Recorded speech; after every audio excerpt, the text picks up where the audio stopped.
भानुदास गेजगे व्यायामशाळेच्या अनधिकृत असल्याचा आरोप आपण केला होता व त्या संदर्भात महानगरपालिकेत तक्रार केलेली होती। आता अहवाल आलेला आहे व त्या आयुक्तांसमोर आहे। काय सांगाल याबद्दल? गेले महिनाभर आयुक्तांच्या टेबलवर ही फाईल आलेली आहे। आता शेवटचा निर्णय आयुक्त साहेब घेणार आहेत, परंतु आयुक्त साहेबांवरती एक मोठा राजकीय दबाव आहे। त्याचबरोबर आज आयुक्त साहेब एका राजकीय दबावामुळे घाबरले असं मला वाटते त्या ठिकाणी। कारण एवढे सगळं या 7 ते 8 महिन्याच्या याच्यामध्ये आयुक्त साहेब हा निर्णय घेऊ शकत नाहीत किंवा प्रशासन निर्णय घेत नाहीत। क्रीडा अधिकारी, क्रीडा उपायुक्त याच्यामध्ये बेजबाबदारपणा वागत आहेत। याच्यामध्ये आतापर्यंत 3 क्रीडा उपायुक्त बदली झालेले आहेत।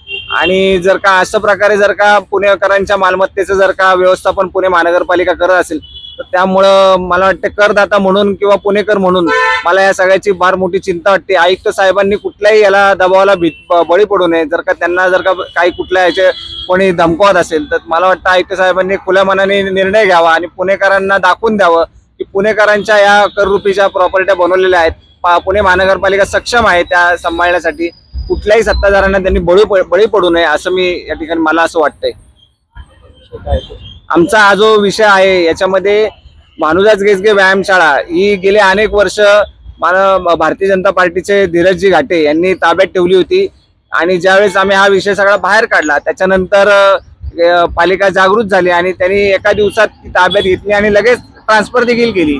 आणि ही ज्यावेळेस ट्रान्सफर केली ती त्यांच्या भारतीय जनता पार्टीचे शहर अध्यक्ष धीरज घाटे यांचं मंडळ आहे सानेगुरी तृण मंडळ, त्यांना ती देण्यात आली। सानेगुरी तृण मंडळाला देण्यात अडचण काहीच नव्हती, परंतु तो जो करार झाला त्या करारामध्ये त्यांनी खोटा उपाध्यक्ष दिला। खरे तर त्या सानेगुरी तृण मंडळाचे उपाध्यक्ष धनंजय विष्णू जाधव आहेत।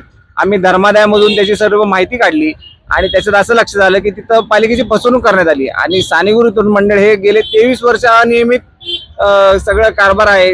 धर्मादायाने आम्हाला तसं लिहून दिलेलं आहे। त्यांना दंड देखील लागलेला आहे। सानेगुरी तृण मंडळाला 5,000 रुपयाचा दंड लागलेला आहे। म्हणजे सानेगुरी तृण मंडळ हे अनियमित आहे, हे ठरलेलं आहे, घोषित झालेलं आहे। तरी असं देखील असताना आणि उपाध्यक्ष देखील हा खोटा दिलेला असताना मग आयुक्त साहेब का घाबरत आहेत? आयुक्त साहेबांना माझी विनंती आहे, आयुक्त साहेब तुम्ही कुठल्याही याला राजकीय दबावाला बळी पडू नका।